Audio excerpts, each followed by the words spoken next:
I guess Yeah. I'm trying to be the clown who saves the world.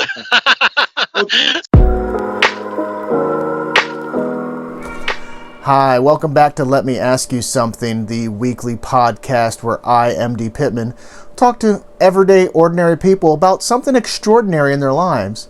Now, this week I talked to a real clown, literally a clown, Bullseye the Clown. Now, he is an entertainer, but he's also an educator. He teaches people from young to old about bullying, about how to combat bullies, about how to react to bullies, about bullies in general. So he's got an interesting story to tell, and I think you'd enjoy this and maybe learn something. So we are live.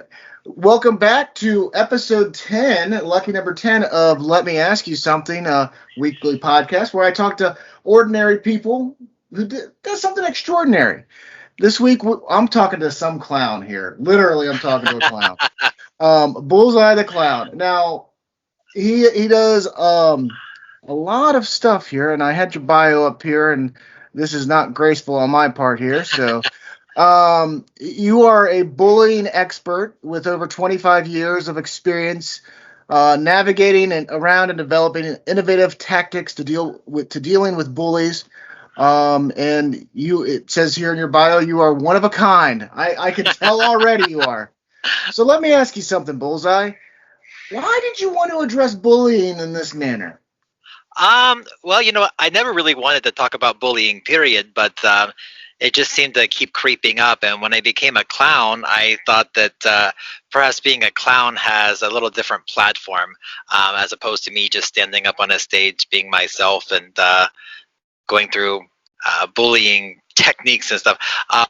And also, really, the way I look at it is whenever I was being bullied in school, I ended up becoming the class clown because I found out if I could, give a little zinger or, when people were trying to bully me, I would either drop dead, play dead, or I'd scream and run. And so I figured, the bullies kind of created this clown. So now it's only appropriate that the clown figures out how to take down the bully. So, So how has this worked? I mean, what I guess take me through with one of your events that you do to address this. So how does that work?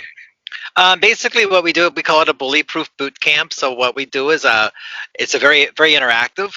So we kind of pull two people up on stage during the course of this interaction, and we have one person be the bully, and we have one person be the person who's being bullied. And so we do a lot of different things. One of them is we do what am I looking for? Body language. So we do like a lot of stuff with body language because a lot of times bullies will pick on somebody who they feel that they can dominate. And so we do different stances, and so we may have them. If you were bullying Arnold Schwarzenegger, how would that go? And if you were Arnold Schwarzenegger and you would be bullied, how did And so it's just a lot of role play and interactive role play that we do as part of the that. Of course, then we also do. Distraction techniques, like I just mentioned previously, I do. I learned to navigate the bullies very easily by distracting them, whether it's asking them a question or I might whip out a really quick joke, and then they kind of go, "What did he say? Was that an insult? What did he say to me?" And so, but while they're trying to figure that out, I'm already out the door and down the street. So, so what is the number one rule with negotiating or navigating a bully? Well, the number one thing is to always make sure that you're in a safe place. So, I mean, if you get somewhere, and I always tell people, if you have a friend, move in packs because a bully is less likely to target you if you're with a friend. They want to catch you by yourself, and we all have this amazing thing here like this. It's called the cell phone. There's so much footage you can capture on a cell phone. Now, of course, if somebody's pummeling you, you can't exactly be recording it on your cell phone. But, somebody usually will have a cell phone that's around you. Get it on video. Yeah, you got to get proof of it because, we're in a day and age where, people will say, so many people say, "Oh, that's just a phase that so and so is going through." Well, no, it's not just a phase because I find that a lot of kid bullies turn out to be adult bullies. But pretty much you can't do anything in this day and age without somebody recording it. So get it on video because it can be used for a lot of different things later, and not necessarily, not in a negative way, And but then you can use it to go viral, right? well, absolutely. Yeah. I mean, it's amazing how these bullies, when they're, and you don't even have to say anything bad about the bully. You just show their video online and say, "Hey, this is what happened to me today," and Yeah. it's amazing how quickly a bully will shut up when Yeah. their whole family sees exactly how they're acting online and on the news. And Yeah. Yeah. Now, one thing that it seems like parents sometimes are the last to know that their kid might be a bully. How do you tell a parent your kid's a bully? well, that's a conversation that needs to be brought up. But a lot of times this bullying behavior is a learned behavior. So Hmm. I think a lot of times that the kids learn this from their parents. Unfortunately, Yeah. it's something that kind of travels down through. Because I know a lot of people, you tell a lot of parents that their kid's a bully, and they're gonna They're going to be in denial. they're Yeah. gonna be in denial, or they're going to bully you too, to tell you to shut up and Yeah. say that about my kid again, and that Yeah. kind of thing. So it's a very tight line to walk, and trying to navigate, trying to let the parents know that their kids are bullies. All right. Sorry, my phone Oh, that's rang. I okay. forgot to put it on mute there. So how has bullying changed from you said you were bullied as a kid? How has it changed then to now? I mean, obviously you got cyberbullying more prevalent. You got a lot of other things more prevalent than you and I were when we were kids. Well, yeah, I mean, and I do talk a lot about that too. Yes, I said back in my day, we didn't have the cyber bullies. The Yeah. bullies they made house calls. They instead of being bullied on Twitter like we are now. Back in the old days, they would grab your underwear and they would run it up the flagpole. So that's so. I think back in my day, it tended to be a lot more physical by Yeah. bullying. Now we get a lot of like cyberbullying, and we get a lot of psychological bullying. Yeah. Um, people spreading rumors about other people, people posting things online that aren't true. Yeah. So we have a lot of that to deal with. Which back when I was growing up, we didn't have internet. We didn't even. Yeah. I think we had like that little DOS computer thing that we had. Yeah. Lost Yeah, paper. Yeah. yeah. Yeah. So we didn't have all of that. So now. People can come at you right through your computer screen. So I mean, that's why I tell people, I don't. I have all my accounts set up that I have to approve everybody that is a friend on my friends list. But Twitter is not my favorite, because with Twitter you can't really control who follows you as much. And so I don't use that social media app as much as I do like Facebook. Facebook, I can kind of control the people who are on there. So if I don't like somebody who's on there, they get deleted and blocked. Yeah. And that's what I tell. I know a lot of kids want to be popular, and even adults want to be popular. So Mhm. we'll just kind of accept any little request that comes in. But I think that you really need to kind of screen. The first thing I do if somebody wants to be my friend is I go to their profile. And Yeah. I look down their profile and I see how they're interacting with other people just Yeah. on their friends list. And Yeah. if they're on their friends list and they're bad mouthing somebody, I'm like, that's probably not somebody that I would like to have on my friends list. So Yeah. I'm very selective. I only have like maybe, I don't know, 1,500 people on my Facebook friends list, and other people have got thousands. But Yeah. I'm very selective, and then occasionally one gets through, and then after about a month or so, I realize, oh, okay, you gotta Yeah. go. Yeah. That is something that's, I guess, a relief or a release when you can just, okay, I'm putting you out of my life. Right. That's something that feels good for Right. you. Oh yeah. So with this, how do you relate this with your everyday job? Because obviously I don't think you're a clown full time. But how does this relate to what you do right on a day-to-day basis? Well, the job that I have right now, actually, am an activities director, or actually, let's call the lifestyle director of a retirement resort. So I actually work with a lot of seniors. Okay. Um, and you know what? Whether you're working in a nursing home or a senior resort, uh, old people can be just as mean as kids are. So Yeah. believe it or not, we get that there. Wow. So I mean, so there are times where you have some ladies who won't let the new ladies sit with them because Mary Jo's going to sit there and you can't sit there, and so it's kind of I have to help kind of navigate some of the with the new people. I have to kind of navigate Yeah.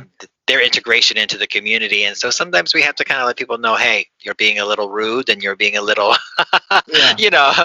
So, is there a way to solve bullying? I mean, okay, you're king of the world. A clown of the world? How do you solve this problem, or is there a solution? I mean, there is a solution. I think awareness is a big thing, and um, it sounds so mundane, like we mentioned earlier, but you know, letting people see kind of their, like with the videos, Yeah. just letting people see their own the way they react to other people and the way they act toward other people. I mean, it's amazing how people say, oh, that wasn't me. This video that you see, that's just not the way I am. Well, apparently it is the way you are because that's the way you're on video, and you wouldn't be on video acting that way if that wasn't part of, Yeah. if that wasn't part of your psyche. So, Yeah. so part of it is just awareness, bringing maybe some people just have been mean all of their life, and so that's just kind of their, oh, I'm Yeah. just grumpy, I'm just a grump. Yeah. Well, but you need to be made aware of the way others perceive you, Yeah. and so that's basically kind of what I do. Is I just go around and I kind of let people know that, hey, this is the way we're perceiving you. If this is not the way that you want to be perceived, then maybe we need to do something about changing your approach to what it is your approach to whatever it happens to be, whether it's school Yeah. or work or because I worked in a Fortune 500 company, and it was probably the worst company I ever worked at. It had a very big bullying mentality. I mean, you would Yeah. get people who would bully you to get work done, and I mean, you see it all the time. I mean, it happens in a lot of jobs. Yeah. Anywhere where there's a power figure, whether it's a principal, whether it's a boss, whether it's a president of a company or whatever it Yeah. happens to be. Anytime you get that one person who Yeah. doesn't deal with their leadership well, um, then it kind of trickles itself down. So Yeah. So, are we seeing more bullying nowadays, or less bullying, or has it just changed from the as you door to door service bullying to cyberbullying? I mean, are we seeing more? I don't, yeah, I think we are, but at the same time, it could be just that it's more visible now because we have so many ways of capturing it. Yeah. I mean, you've got the internet. Now we've also got like your doorbell. You can even catch Yeah. somebody bullying you through your doorbell. I just saw Yeah. some DoorDash person complaining about their tip. And complain. So I'm sure this stuff always happened. And to a pretty good extent, because I can probably name on both hands how many people I saw get bullied at school. It's just now I think it seems like there's more people being Hmm. bullied, but that could be that it's just more prevalent and we can see it easier with all the different avenues that we have to catch it. All right. Now, this probably should have been my first question, but why are you a clown? Well, believe it or not, if you had asked me probably 10 years ago if I was going to become a clown or I was going to be a clown, I would have said, oh, no, you're crazy. So this kind of happened in a weird way. I don't know. Have you ever seen the movie Patch Adams with Robin Yes. Williams? Yeah. Okay, so Patch Adams is a real guy. So he's a real doctor who believes that people can be fixed better with laughter and humor than they can with medicine. So Yeah. he really believes in the power of the healing power of humor. And so after watching that movie, I kind of went to his website and I noticed that he did these clown tours all over the place. My background actually is a stand-up comic. I did stand-up comedy for 10 Cool. years. Okay. And so I stopped doing that because I wasn't getting fulfilled doing that. And so I just started doing some other jobs and whatnot. So I kept in the back of my mind about Patch Adams. He goes into different countries once a month. He'll pick a different country. He'll go there. He'll take a bunch of clowns with him. And for like a 2-week period, they'll go into like hospitals and orphanages and children's hospitals and hospices and drug rehab centers and all kinds of different places that need laughter. And just try to change that particular community. So I kind of kept that idea in the back of my mind. And then when my father passed away, I know people say, well, when a tragedy happens, just go join the circus. Well, well, since are no circuses anymore, Yeah. I decided, oh, you know what? I remember Patch Adams had these things he did. So um, just kind of on a whim, my dad had left me some money and he never traveled, did anything. So kind of in an honor of him, I thought, okay, well, I'm going to go to Russia with Patch Adams. And so he just said, if you want to be a clown, then go, come on over. So I flew to Russia, and for 14 straight days, we were in our clown costume. He would not allow us to be anything else. We had to have our costume on the whole time. And again, we went into all these different places. Wow. And when I was there, I just saw the power that a clown had. I mean, we got into places. I mean, we were in Russia. We got into places that normally a normal person would not be able to go into. Yeah. But because we were a clown, we were allowed to go. And I just saw the impact that our presence had on all the people that we encountered. I mean, it was some amazing things happened while we were in Russia. And I never really expected once I came back I would do anything with it. But once I saw that, and then the whole bullying thing came, and I thought, oh, maybe there's a way I can make an impact as a clown and bullying. And so then I just started kind of weaving my clowning into what I was currently doing and kind of adjusting everything to be. So it kind of happened in a weird way. I kind of became a clown in this crash course clowning in Russia. I think we paused a little bit, so that's all right. We'll keep it in. We'll keep it in. That happened to somebody else with me too. I just kept it in. Oh. So, what was Patch Adams like? What was he like? He's a very interesting guy. He's very opinionated. So he'll definitely tell you his opinion if he doesn't like something. And he's not one to follow the rules. And so his whole thing is it funny? We're gonna do it. So if it's funny and if it's going to cause somebody to laugh, I don't care what it is. If we moon Putin, that's what we're going to do to get some Well, we never saw Putin, but we did go across the Red Square, and the previous year he got arrested going across the Red Square because we were allowed to go across the Red Square. That's like their little hub where they have all of their like government stuff. Yeah. We were not allowed to wear our noses across the Red Square because they felt like that the clowns would be poking fun of their government if we had our noses on. Oh, so, just the noses. Everything else was fine. Yeah. I could look like this, except take the red nose off, and but they all got arrested the prior year. So I was like, I didn't want to get arrested, but we didn't see Putin, but we did see quite a few Russian military and police. So yes. So I'm a journalist, so a lot of times I hear people thanking me for stuff I've done, I've written. Have you gotten that? Like, has somebody come back to you and say thank you for what you've done? Yes, and then I also got it indirectly. I don't know how much time we have on this podcast or whatever we're talking about. We'll talk for a little bit. So I want to tell one particular story because I think that this kind of just shows the power, and then it also answers your question in a way. So we went into one hospice in Russia, and we were told that we could go anywhere in this particular place, except we were not allowed to go down into the last room on the left. And of course, so I wanted to know what's in there. What's the last room on the left? Yeah. What's down in that room that we're not allowed to go see? Don't look down. What do you do? Look down. Exactly. Yeah. And so they said, oh, you don't want to go in there. Her name is Helena. She's really, really mean. She'll throw things at you. She'll curse at you in Russian.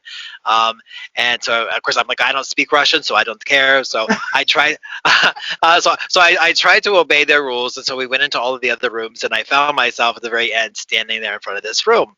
And I'm thinking to myself, what would Patch Adams do? Patch Adams would go into that room. So I just kind of opened up the door and I started blowing some bubbles to kind of announce my arrival. And so I looked in, and she was kind of looking toward the wall, so she didn't see me right away. So I kept blowing the bubbles, and finally a few bubbles kind of wafted across her face, and she turned and she looked at me, and she didn't say anything, but she patted her bed for me to come over and sit down. So I went over and I sat down, and I was trying to get her to blow bubbles, but again, that was the one problem we had in Russia was I was American, they were Russian, and we didn't speak each other's language, so it had to be all physicality. So I was trying to get her to blow some bubbles, and so she tried to blow a bubble, and one little bubble came out, and I said, "Oh no, you got to do that harder! Come on!" And so I did it again, and I showed her, and she maybe blew 2 bubbles, and finally, I said, "Just pull up your panties and just blow." So she blew, and there was bubbles all over the room, but then her teeth flew clear across the room. Her teeth. so so I'm running over there, and I'm looking for the teeth, on the floor, and I find the teeth, and she's laughing so loud, and I'm trying to be like, be quiet, because I'm going to get in trouble. I'm not supposed to be in here. And of course, she probably had no idea what I was saying, because I'm American. So the nurse comes in. Here I am standing here holding these teeth just like this, and look like some Russian or some American like tooth thief, and but and the nurse said she had never heard this woman laugh ever since she had been in this hospice. And so I kind of left my information there. And about a week later, they actually ended up moving her out of the hospice because she started to improve. Really? I don't know what the status is now, because this was quite a few years ago. But so that was when I came home. That was why I continued to do what I do, is because. And so for me, it's not necessarily I don't need the thank you. I mean, it's nice to get the thank you, but to me, that was the most important thing right there. And so that whole 2-week period in Russia, things like that happened for that whole 2-week period. And so that's when I came home. I said, you know what? There's something to this crazy clowning thing. I was probably a little depressed when I went. My dad had just passed away, and I was bullied as a kid, so I still carried all that stuff as an adult. And while I was there, none of that mattered. The only thing that mattered, you can't be depressed and happy at the same time. So our focus was make sure everybody you come into contact with is happy. And so that's what we did, and that's what I even tell some of the kids today. I said, hey, if somebody bullies you, go make somebody else happy, because you can't be depressed about what they did to you while you're making somebody else happy. That doesn't necessarily deal with that particular bullying situation, but it does deal with you, and it deals with how you handle that particular situation and how you internalize it. And so instead of sitting home dwelling on something that somebody did to you, you can go out and you can be a blessing to somebody else. Great.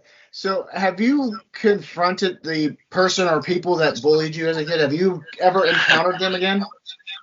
Well, yeah, it's funny you asked that, because probably maybe 4 years ago, I got a message on Facebook. It was from somebody who bullied me when I was younger, and he was going through AA, and part of AA is you make amends, and so I got this really long, involved email, which I'm actually working on a book that's going to be done in August, and I just recently refound that particular letter that he wrote me, and so I'll change the names so that I don't get sued or anything.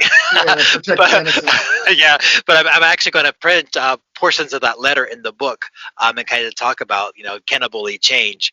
And so that was one particular one. Most of the other ones, no, I've never really come in contact with as an adult, and I do find it interesting. Some of them try to friend me on Facebook. Oh, wow. And I'm like, so they say, "Oh, know what you did." I mean, exactly, yeah. So Nile's not a river in Egypt, or not just one. Yeah. Right, and so there is some power in being able to go delete. Yes, So I mean, and I guess if I really wanted to visit that, I really could kind of talk to those particular people who are friending me now and say, do you remember high school and what you did in high school or junior high school? And that's something that's a complete choice, and that's what I tell the people who are bullied. That's the choice you have. You can have the choice of getting even with your bully. You have the choice of never seeing your bully again once you graduate. But the choice should be left up to the person who was bullied. Whatever they feel is going to give them the most power and to give them the most closure. Yeah. So what audience do you act to the most? Where do you, is it kids, school age kids? Well, that tends to be the ones who kind of book me for the bullying things. But when I originally started doing this, I started doing it for adults, because there's a lot of adults who have gone through life being upset and being depressed their entire life because of the way they were treated in high school, and they never got over that. And so that was kind of the idea originally, was, I would like to capture that segment of people who, when never amounted to what they thought they would amount to, because they let what the bullies told them when they were younger stunt their professional growth. There are people who probably could be millionaires by now. I should be a millionaire by now, and I'm not. I'm so, but it's that kind of thing. You have the people like Lady Gaga, who was bullied in school, who became a mega millionaire, a superstar. But then you also have just as many people who had just as much talent probably as Lady Gaga, who are working at Walmart because they feel that they're not good enough. Yeah, exactly. And so those were the people originally that I wanted to target. That was kind of my target market. And then I just started seeing that bullying is happening to everyone, everywhere. And so it's just, I guess I'm trying to be the clown who saves the world. Well, talk about, you said you're writing a book. Talk a little bit about this book that you're writing, and when was it going to be out again? The plan is to have it finished by August, and then I'm doing a convention in Vegas in November, and it will be available by that time. So it'll be just in time for Christmas. Everybody will be able to get it for Christmas. How's that for some marketing? Yes. So what is it about? Obviously I'm sure it's about around bullying, but can you talk a little bit about that? Yeah, it goes into, it's called Bullseye on Bullying. Survival tips to beating the bullies. And so, I cover everything in this book. So it's not just a book for kids, but it's, I talk about cyberbullying. I talk about bullying in nursing homes. I talk about, and actually when I was just doing an interview the other day, I talk about road rage, because that's a big thing right now, and how to navigate that. And then I have some stories about, growing up. So, and then I have the different types of bullying, how to recognize those. And it's kind of a workbook as well, because you can actually write in it as in different sections on have you been bullied, or is it, have you been bullied or disciplined? I know a lot of kids, they think that their parents are bullying them, but their parents are just trying to make them mind. so we do have chapters in there on describing what is bullying, what is discipline, that kind of thing, so that we can get a clear definition and to know what's what. And so it just kind of goes along with that. Like I said, I have some personal stories in there as well. Yeah. Some of these stories I mentioned from Russia, I have in there. And then I have some other friends who have submitted some stories to put in there as well. Great. We'll make sure to link it down in the show notes here. So okay. Talk a little bit about, if somebody wants to do, not necessarily exactly what you're doing, but wants to address bullying, how should they go about it as far as helping, like what you do, helping others combat this? Well, yeah, me personally, I think that, the best people who combat bullying are the people who've actually been bullied. Because people say, I don't have a psychology degree. As I mentioned, I'm a stand-up comic. I have a bachelor's degree in theater performance, but I've lived it. I've lived it. I'm still here to tell about it, and I haven't killed anybody yet. so I think I'm a pretty decent bullying expert, since I've encountered bullying my whole life. So I'm 50 years old, and in 50 years I've encountered quite a bit. So. To me, I feel that I'm the perfect person to talk about it, just because I've gone through it.